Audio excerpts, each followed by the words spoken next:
माननीय अध्यक्ष जी, आपने बहुत ही महत्वपूर्ण विषय बिजली पे चर्चा का जो आपने समय रखा है और मुझे बोलने का अवसर दिया है, उसके लिए बहुत बहुत धन्यवाद। बिजली की स्थिति क्या है, यहाँ सभी जो सदन में विराजे हैं सब अवगत हैं उस समस्या से, और इसी वजह से आपने इस इतने महत्वपूर्ण चर्चा के लिए समय दिया है। मेरे से पूर्व हमारे बाली से आने वाले माननीय सदस्य ने खूब अच्छे से और खूब विस्तार में जानकारी दी कि पिछले सरकार ने क्या करा और उसके पहले सरकार ने क्या करा, तो मैं दोबारा उन बातों को दोहराना नहीं चाहती। हमारी जो पूर्ववर्ती सरकार, जो भारतीय जनता पार्टी की सरकार थी, उसने यहाँ प्रॉफिट में इस बिजली को, यहाँ प्रदेश में बिजली का जो डिपार्टमेंट था प्रॉफिट में छोड़ा, और आप जब अभी 2023 में गए, आपने ही राष्ट्रपति जी के अभिभाषण में कहलवाया था कि 88,000 करोड़ का घाटा छोड़ के गए हैं, जबकि उदय योजना जो केंद्र की एक योजना थी, जो सारे बिजली के बोर्ड हैं उनको इस खराब स्थिति से निकालने के बाद भी जो स्थिति आप करके गए हैं, ये कोई छुपी हुई बात नहीं है। नेता प्रतिपक्ष कह रहे थे कि हमें ट्रांसफार्मर नहीं मिल रहे और क्या क्या स्थिति है। माननीय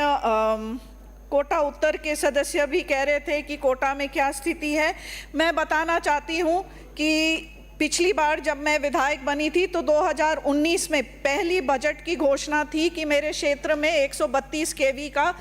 जीएसएस बनना था, परंतु पूरे 5 साल निकल गए, उस जीएसएस का कोई अता पता नहीं था। और मैं माननीय मुख्यमंत्री जी भजनलाल जी को और हमारे ऊर्जा मंत्री जी को बहुत बहुत धन्यवाद देती हूँ कि आते ही उन्होंने जोर लगाया कि ये जीएसएस तुरंत कंप्लीट किया जाए, और माननीय मंत्री जी ने खुद इसमें दखल दे के इसको चालू करवाया। और मेरी क्षेत्र की जनता की ओर से माननीय मुख्यमंत्री जी और माननीय ऊर्जा मंत्री जी को बहुत बहुत धन्यवाद इसके लिए। ऐसे ही कृषि कनेक्शन की बात कर रहे थे, तो मैं कहना चाहती हूँ कि यहाँ 120 कनेक्शन, कृषि कनेक्शन 2016 से 2023 मार्च तक के पेंडिंग है, जिसके पूरी राशि जमा भी हो चुकी थी, फिर भी एक भी कनेक्शन नहीं मिल रहा था। मेरे इस विषय पे भी आग्रह करने के बाद अभी थोड़े दिन पहले कम से कम उस 120 में से 20 कनेक्शन तो दिए गए हैं, और आने वाले समय में मंत्री जी के आश्वासन के मैं जो भरोसा करती हूँ, ये बाकी भी पूरे हो जाएंगे। मैं धन्यवाद देना चाहती हूँ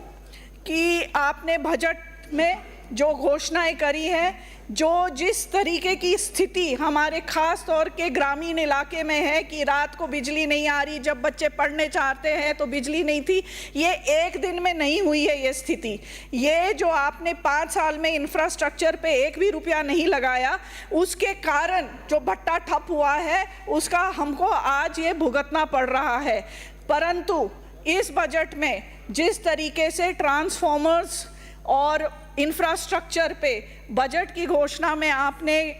सभी क्षेत्र में पैसे दिए हैं, मैं समझती हूँ आने वाले समय में ये समस्या भी दूर हो जाएगी। आपने मेरे क्षेत्र में अर्जुनपुरा, नॉर्दर्न बाईपास, चंद्रेसल, मंडाना, कसार, मानसगांव, सब जगह जीएसएस दिए हैं, उसके लिए धन्यवाद। पर साथ ही मैं इसके साथ एक छोटा सा मांग रखना चाहती हूँ कि मेरे धाकड़खेड़ी क्षेत्र में भी 132 केवी का जीएसएस दें, और उद्योग नगर क्षेत्र के लिए भी, जो बहुत घनी आबादी का क्षेत्र है और वहाँ इंडस्ट्रियल एरिया भी है, वहाँ भी जो बिजली की बहुत मांग रहती है, इसके लिए भी आपसे मैं मांग करती हूँ।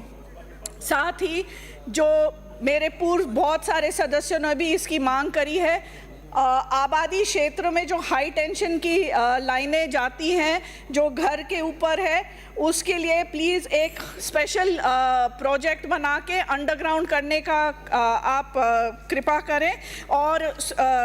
मेरी विधानसभा क्षेत्र में KEDL कंपनी है जो शहरी क्षेत्र में बिजली की संचालित करती है। इससे लगभग 1,40,000 लोग रहते हैं और इसमें बहुत समस्या आ रही है। मेंटेनेंस के नाम पे आए दिन सप्लाई बंद करते हैं, कई बार रात को बिजली गुल भी हो जाती है और अधिकारियों को सिर्फ रेवेन्यू पे ध्यान है। आपसे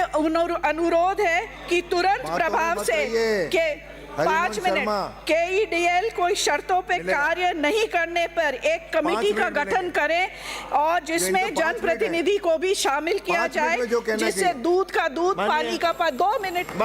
भी नहीं हुआ। 6 मिनट की जगह 5 मिनट के 6 मिनट हो रहे हैं। मेरे को